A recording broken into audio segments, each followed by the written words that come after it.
अगर आप किसी प्रॉपर्टी के मालिक हैं और आप उसको किराए पर देना चाहते हैं, तो हमेशा याद रखें, जब भी किसी के साथ किरायानामा करें, उस किराएनामे को रजिस्टर ज़रूर करें। हमारे यहाँ होता क्या, करोड़ों की जायदाद होती है, करोड़ों की प्रॉपर्टीज़ होती हैं और लोग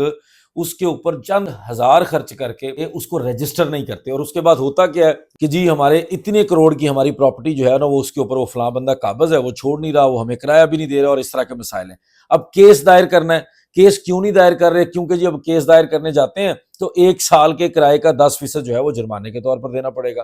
क्योंकि हमारा जो कानून है रेंट के हवाले से, वो ये कहता है अगर आपका एग्रीमेंट रजिस्टर्ड नहीं है, आप मालिक मकान है और आपने केस दायर करना है अपने किराएदार के खिलाफ, तो आप 1 साल के किराए का 10% एज़ ए पेनल्टी जमा करवाएँगे। अगर आप किराएदार हैं, आपने केस दायर करना है, तो आप 5% एज़ ए पेनल्टी जमा करवाएँगे। इसलिए जब भी किसी के साथ किरायानामा करें, उसको रजिस्टर ज़रूर करें, क्योंकि आपकी प्रॉपर्टी हमेशा आपकी उस रजिस्ट्रेशन की वैल्यू से बहुत ज़्यादा की होती है और अगर आप उसको रजिस्टर कर लेते हैं, तो ये जो आप केस ना दायर करने की ब्लैकमेलिंग में रहते हैं, आप इससे बच सकते हैं।